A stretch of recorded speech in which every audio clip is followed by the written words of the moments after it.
আমরা ভালোবাসা নিয়ে একটা নতুন পর্ব শুরু করতে চলেছি। হ্যাঁ, একটু মোটা মোটা জ্ঞান প্রথম প্রথম থাকবে, পরে আমরা চটজলদি ভালোবাসার টিপসও দিয়ে থাকবো, সেটা নিয়ে প্রবলেম হবে না।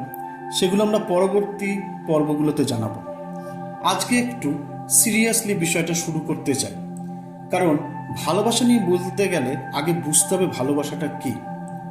ভালোবাসা শুধু কিছু সময়ের উত্তেজনা বা মনের মধ্যে কি বলবো একটা টানাপোড়েন বা খিদে চলে যাওয়া তা মোটেও নয়। তাই ভালোবাসাটা যদি আমরা ভালো করে বুঝতে পারি, তবেই আমরা নতুন করে ভালোবাসতে পারবো বা নিজেকে ভালোবাসাতে পারবো। তাই আজকে একটু সিরিয়াস নোটে ভালোবাসার আধ্যাত্মিক কারণগুলো জেনে নিই। ভালোবাসা কাকে বলে? ভালোবাসার কোনো স্পষ্ট সংজ্ঞা নেই। আজকাল এটি একটি সাধারণ ধারণা যে আপনার নিজের আত্মার সঙ্গী বেছে নেওয়া, বিয়ের আগে তার সাথে কিছু সময় কাটানো এবং একে অপরের সাথে আভ্যন্তরীণ সংযুক্তির অনুভূতি বিকাশ করাই ভালোবাসা। কিন্তু অতীতে আমরা অনেক প্রেমের গল্প শুনেছি যেখানে দম্পতি একে অপরের সাথে দেখা করেননি, যদিও তারা বিয়ের পরে প্রেমে পড়েছিল। আমরা বলতে পারি যে প্রেমের সংজ্ঞা সময় সময় সমাজ ও সংস্কৃতির পরিবর্তনের জন্য পাল্টে যায়। যেমন বর্তমান বিশ্বে প্রেমিক দম্পতিরা একে অপরের সাথে তাদের ছবি তোলে এবং সোশ্যাল মিডিয়ায় পোস্ট করে। উত্তেজনাপূর্ণ আকর্ষণীয় কিছু লেখা এবং তা সোশ্যাল মিডিয়ায় পোস্ট করা আজকাল বর্তমান প্রবণতা। এমনকি বলিউড এবং হলিউডের সেলিব্রিটিরাও এই ধরনের একটি মেলোড্রামাটিক গল্প পোস্ট করার জন্য গভীর আগ্রহ নিয়ে থাকেন। এই চ্যালেঞ্জকে দম্পতিরা লক্ষ্য হিসাবে দেখেন।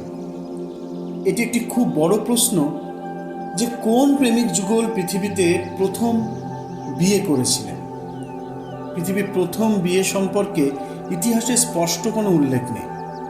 ধর্মীয় গ্রন্থগুলো থেকে আমরা জানতে পারি যে ভগবান শিব এবং মা পার্বতীর বিবাহ অনুষ্ঠানটি ছিল এই বিশ্বের প্রথম বিবাহ।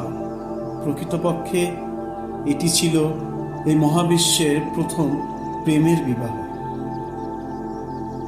শিব যখন লক্ষ লক্ষ বছরের তপস্যা নিমজ্জিত ছিলেন, সেই সময় মা পার্বতী শিবকে পাওয়ার জন্য তপস্যা চালিয়ে যান। তার তপস্যায় শিব সন্তুষ্ট হন এবং সতীকে পত্নীরূপে গ্রহণ করেন।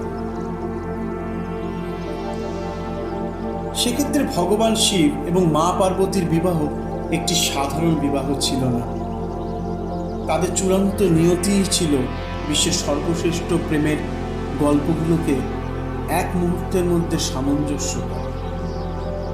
তাদের কোনো প্রেমের জুটির সঙ্গে তুলনা করা যায় না।